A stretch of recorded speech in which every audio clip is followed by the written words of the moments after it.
প্রার্থীর নাম বা হচ্ছে তার যে পদবি সেটার চাইতে গুরুত্বপূর্ণ হচ্ছে প্রার্থীটা কেমন। বিসমিল্লাহির রহিম। আমি আপনারা জানেন যে ত্রয়োদশ যে জাতীয় নির্বাচন অনুষ্ঠিত হতে যাচ্ছে, সেই নির্বাচনে আমি একজন প্রার্থী হিসেবে দাঁড়িয়ে আছি গণফোরামের উদীয়মান সূর্য মার্কায়। আমার মার্কা হচ্ছে উদীয়মান সূর্য এবং গণফোরাম থেকে আমি নির্বাচন করছি। ইনশাল্লাহ আজকে থেকে আমরা প্রচার প্রচারণা শুরু করেছি। অনেক প্রার্থী অবশ্য আগে থেকে প্রচার প্রচারণা শুরু করেছিল, কিন্তু আমরা নির্বাচন কমিশনকে সম্মান জানাই এবং তাদের যে রুলস সেই রুলস অনুযায়ী 22 তারিখ থেকে আমরা আজকে শুরু করতে যাচ্ছি ইনশাল্লাহ। প্রতিটা নির্বাচনে কিন্তু চ্যালেঞ্জ আছে, সেটা আসলে প্রার্থী তো জনগণ ভোট দেবে।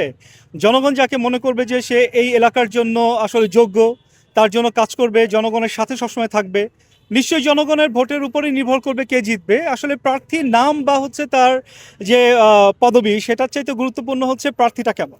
তা আমি আশা করছি যে আসলে জনগণ যদি পাশে থাকে, জনগণ যদি আমাকে সাপোর্ট করে, নিশ্চয়ই সে প্রার্থী যতই বড় প্রার্থী হোক না কেন তাতে খুব বেশি কাজ হবে না। জনগণের রায় অবশ্যই আমরা পাবো ইনশাল্লাহ।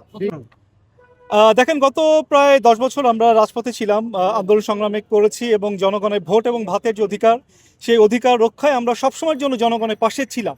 এবং বিগত যে ফ্যাসিবাদ বিরোধী আন্দোলন, সেই আন্দোলনে আমরা সম্মুখ সারিতে ছিলাম। যুগপৎ আন্দোলনে আমরা কাজ করেছি বিএনপির সাথে। সো আমি আশা করি যে জনগণ এই বিষয়গুলো সবাই জানে এবং যেহেতু জনগণের সাথে সার্বক্ষণিক ছিলাম, সবসময়ের জন্য ছিলাম, অতএব জনগণ নিশ্চয়ই আমাকে সাপোর্ট করবে। আমি আশাবাদী যদি জনগণ পাশে থাকে যে কোনো ফলাফল আনা সম্ভব। না, আজকে তো শুরু হচ্ছে, নিশ্চয়ই পরিবেশ এখনো ভালো আছে আলহামদুলিল্লাহ। আমরা চাইবো যে নির্বাচন কমিশন অবশ্যই নিরপেক্ষ অবস্থান বজায় রাখবে এবং নির্বাচনের দিন পর্যন্ত তারা যদি নিরপেক্ষ অবস্থান বজায় রাখে, দীর্ঘদিন পরে একটা নির্বাচন হচ্ছে, যে নির্বাচনে গণতান্ত্রিক রায়টা ফুটে উঠবে। যদি নির্বাচন কমিশন সুষ্ঠু থাকে এবং তারা যদি নিরপেক্ষ থাকে, সরকার যদি নিরপেক্ষ থাকে, এখনো পর্যন্ত লেভেল প্লেইং ফিল্ড চমৎকার আছে। আমরা আশা করছি এই ধারাটা অব্যাহত থাকবে। না, আমার নিরাপত্তা দিবে আমার জনগণ। আসলে গানম্যান তো নিরাপত্তা প্রদান করতে পারে না। আমরা মুসলমান, আমরা আসলে ইসলাম ধর্ম পালন করি। যেহেতু মুসলিম হিসেবে আমার জন্ম একবার, মৃত্যু একবার। মৃত্যু যদি থাকে তাহলে আসলে আপনি যতই গানম্যান নিয়ে চলেন না কেন, যতই আপনি নিরাপত্তা রক্ষী নিয়ে চলেন না কেন, আপনার মৃত্যু কেউ ঠেকাতে পারবে না। সো আমি আল্লাহর উপর ভরসা করছি, ইনশাল্লাহ জনগণ আমাকে সাপোর্ট দিবে, জনগণ আমাকে নিরাপত্তা দিবে, আল্লাহ আমাকে নিরাপত্তা দিবে ইনশাল্লাহ। আসলে আগবারই আমি এমন কিছু বলতে চাই না, যেমন নির্বাচনের আগে অনেক প্রার্থী অনেক কিছু দিয়ে দেয়, কিন্তু নির্বাচনের পরে আর তেমন কিছুটা পায় না জনগণ।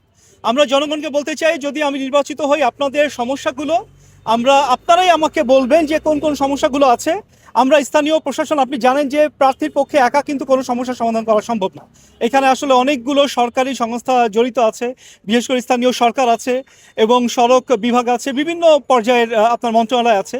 তো আমরা চেষ্টা করব জনগণের যে সমস্যাগুলো আছে সেগুলো আমরা জনগণের কাছ থেকেই শুনবো, জানবো এবং সেই অনুযায়ী আমরা যেই সংশ্লিষ্ট মন্ত্রণালয় আছে তাদের সাথে আলোচনা করে আমরা সমাধান করব ইনশাআল্লাহ।